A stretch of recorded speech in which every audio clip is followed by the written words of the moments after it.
حضرت عبدالله ابن عمر رضی الله تعالی عنہ نه روایت دی، فرمایي چې د نبی کریم صلی الله علیه وسلم نه می اوریدلی، هغوی فرمایل چې هر یو ستاسو څخه شپونکی دی، شپون دی او د خپل رعیت ذمہ دار دی. بادشاه شپون دی، شپونکی دی، له هغه څخه به د خپل رعیت په هکله پوښتنه کیږي. نارینه د خپل کور شپون دی، د هغوی په هکله به ورڅخه پوښتنه کیږي. میرمن ښځه د خپل خاوند د کور شپنه ده، په همدې هکله به ورڅخه پوښتنه کیږي.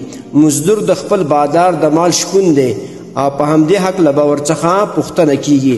د دې حدیث روایت مسلم شریف کړی دی. محترم مسلمانانو ورونو، دې حدیث کې موږ تاسو دا خبره زده کړه چې د بادشاه نه او د بادشاه نه سکته کسان څومره چې مسؤلین دي، د هغو نه به د خپل رعیت په باره کې پوښتنه کیږي. دارنګې سړي نه به د خپل کور په باره کې پوښتنه کیږي، ښځې نه به هم د خپل خاوند د کور په باره کې ترنه پوښتنه کیږي، او دارنګې مزدور نه به د خپل بادار د مال دولت په باره کې پوښتنه کیږي.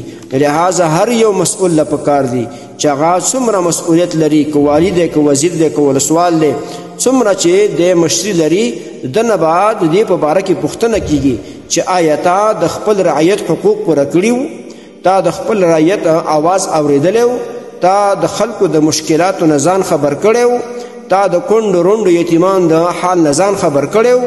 لہذا هر یو مسؤل له پکار دی چې خپلې دروازې خلاصې وساتي او رعیت ورته راشي. صحیح خبره ده، د وزارت په مخ کې وغیره چې کوم ځای کې دا مسؤول ناست دی، هلته د ښه تلاشي دغه واخیستلی شي، لیکن دغه مسؤول به په خلکو دروازې نه بندوي او خلک به ورځي او د خلکو خبرې به اوري، د خلکو د مشکلاتو نه به ځان خبروي، ځکه دی مسؤول دی.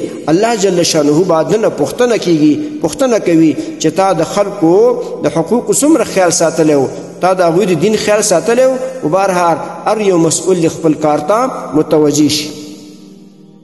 محترمو مسلمانانو ورونو، تاسو ته چې کوم روزانه د حدیث د مفهوم راځي، نو د مهربانۍ او د ثواب له مخې نورو مسلمانانو ته لیږدوئ او شیر کوئ.